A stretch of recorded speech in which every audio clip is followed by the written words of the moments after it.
vision, ya, bahas tentang gambaran masa depan. Bahwasannya pikiran orang itu selalu dibatasi dengan data masa lalu dan bisa berlakukan sesuatu dengan data masa lalu juga. Kenapa ada yang duduk merasa, Pak saya nggak sanggup? Karena berpikirnya, pertanyaan saya gini deh, ada nggak kalimat sambung antara pertanyaan 1, 2, 3, 4, dan 5? Nggak ada. Saya kan nggak bilang bersambung, tapi otak kita memang kerjanya nyambung-nyambungin. Kenapa pertama kali saya suruh angkat gini? Supaya ada data di tangannya bahwasannya berat kursi itu 2 kg. Lama-lama begitu saya naikkan, bayangannya membayangkan kursi ini ditumpuk bentuknya. Padahal di situ saya tidak menjelaskan cara ngangkatnya berapa orang. Saya mau tanya sekarang, kalau Anda disuruh ngangkat 1000 kursi sanggup apa enggak? Yang membuat batasan itu kan pikiran kita, betul ya? Kelas. Dan itu fitrahnya manusia. 10 tahun lebih saya belajar psikologi, itu fitrahnya manusia. Itulah kenapa manusia, terutama guru, butuh visi. Nggak ada visi, sekolahnya nggak maju, rumah tangganya nggak maju, keluarganya nggak maju, anak-anaknya lebih nggak maju. Kelas. Karena batasannya di pikiran. Ada juga karena dia pernah melakukan sesuatu kayak Pak Tri, walah kerjaanku tiap hari gitu. Ya kuat. Sama, kelas. Kalau dulu kuliahnya berat, kalau dulu sekolahnya berat, ngomongin sekolah sekarang belum ada apa-apanya. Dulu aku lebih berat, betul. Karena ngomongnya lebih berat, data masa lalu. Jadi orang itu selalu menggunakan poinnya ya, kata kunci, menggunakan data untuk menerjemahkan sesuatu. Jadi kalau tadi dibilang ada aplikasi hijau, ada yang ketawa, berarti punya data tertentu yang bikin ketawa. Paham ya? Ya nggak ada yang salah, kita tidak sedang bahas salah dan benar, tapi poinnya adalah data membawa kita mau kemana. Ya pikirin loh Pak, iya nggak? Kelas? Kelas? Siapa yang nyangka seseorang bernama Muklis Basri menjadi bupati Anda dulu? Nggak ada yang nyangka, semua orang bilang dulu itu petani di sini, betul? Iya, kenapa kok bisa jadi bupati? Bayangkan kalau dulu udah ada inisial di kepalanya, gurunya mungkin bayi dari dulu. Inisial bupati, gubernur, kapolda gitu, mungkin di kepalanya ada tanda-tanda gitu, orang jadi baik semua. Tapi sayang itu kan nggak ada. Itulah kenapa optimisme harus dirawat buat banyak orang, Pak. Mulai sekarang berani bermimpi, harus ada menteri lahir dari sekolah SMKN 1 Suwo. Harus ada profesor lahir dari sini. Dan tangannya itu ada di Anda. Ada pengusaha kaya raya lahirnya dari sini gitu. Itu mimpi. Dari mimpi itu pahami diri. Gitu. Jelas? Kelas? Karena semua penelitian mengatakan orang yang besar itu karena orang yang berani bangun visi, bangun mimpi. Yang ketiga adalah kejelasan, yang keempat adalah kemampuan beradaptasi. Kemampuan tahan banting bola bekel. Makin dibanting ke bawah, dia makin keras. Nah, Bapak Ibu tentu tahu ya revolusi industri. Apa itu revolusi industri? Perubahan industri.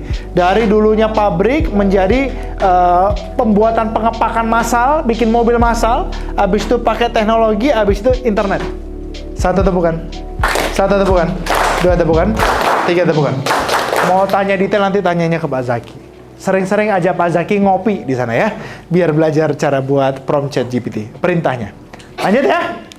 Kenapa kita harus mulai menggunakan teknologi termasuk ChatGPT, Bapak Ibu sekalian?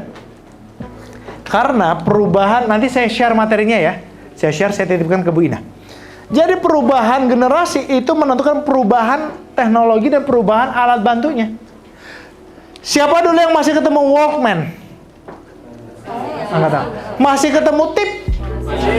Gulung kaset gini pakai pena? Iya, masih ngerasain ya. Nah, tapi piringan hitam udah enggak kita kan ya? Piringan hitam. Kita mulainya dari sini. Terus berkembang Spotify, MP3 player, MP4. Sekarang udah nggak ada, nggak perlu. Orang udah pakai on demand, ada di HP semuanya. Spotify dan segala macamnya ya kan? Habis itu Joox gitu ada di dalamnya. Sekarang speakernya yang sudah nyimpen lagunya bahkan. Segitunya gitulah. Nah, perkembangan ini menandakan ada perkembangan masa generasinya juga. Yang generasi Walkman itu generasi X. Kalau anak mau pinter, bimbelin aja. Profesor pendidikan juga bilang gitu ke saya. Bimbelin. Yang mahal itu karakter anaknya. Betul ya? Betul? Kelas? Yes. Nah, yang jadi fenomena dan disayangkan adalah sekolah itu sekarang menjadi daycare dan laundry-nya orang tua. Jadi orang tua dengan berbagai latar pendidikan dan mendidik anaknya, siapapun anaknya kalau dimasukin sekolah pengennya pinter, Pak. Pengennya pulang soleh, Pak. Tiba-tiba baik. Betul ya, Pak? Jadi mesin laundry. Yang kedua, kalau anak SD, biar orang tuanya nggak repot, orang tuanya pegawai pagi sampai sore. Yang mending sekolahin aja. Jadi kayak tempat penitipan anak. Nah, pola pikir ini juga harus dibangun bersama orang tua, Pak. Bahwasanya orang tua harus diajak terlibat belajar. Tapi kalau di suku kan banyak petani, justru itu. Ini kesempatan ngajak orang tuanya belajar. Jadi besok tolong dibuat juga, Pak, PR. Ini ke depan pendidikannya gitu, Pak. PR yang dikerjakan bersama orang tua, Pak. Nggak cuma sendirian. Gimana caranya? Nggak tahu gimana caranya. Misalkan orang tuanya, suwo tuh ada kopi nggak, Pak? Kopi juga kan? Nah, fenomena mencari akar kehidupan ayat yang ada di kopi. Misalkan, mungkin kan? Ya pokoknya tanya ChatGPT aja, biar ada kaitannya. Bahasa Inggris, buat cerita perjalanan kamu ada di kopi beserta fotonya, tugasnya sama orang tuamu, wawancarai orang tuamu, dan orang tuamu kamu terjemahkan kalimatnya ke dalam bahasa Inggris. Mungkin kan? Memungkinkan yang begitu. Jadi cari jalan, libatkan keluarganya untuk belajar juga. Kalau nggak kelas, kalau nggak percaya sama saya, percaya sama saya. Saya udah ngajar sekolah terbaik di Lampung ini, Pak. Kalau nggak begitu, Pak, orang tuanya nyalain Bapak Ibu. Kok anakku nakal? Kok anakku kabur? Loh. Ketemu kita cuma 6 jam di sekolah kok yang disalahin kitanya. Betul kan? Iya, inilah ladang pahalanya guru. Selalu disalahkan kalau anaknya nggak berubah, kan, Pak? Tapi ini ladang kebaikan buat kita semua. Amin. Maka dari itu tolong bawa orang tuanya ikut belajar juga. Sip? Caranya gimana? Ya udah, Bapak Ibu harus gali caranya. Karena disitulah perkembangan terjadi. Saya memberikan tantangan, gimana caranya SMK N1 Suwo itu menjadi SMK terbaik di Lampung, walaupun tempatnya di daerah, tapi berpikirnya maju.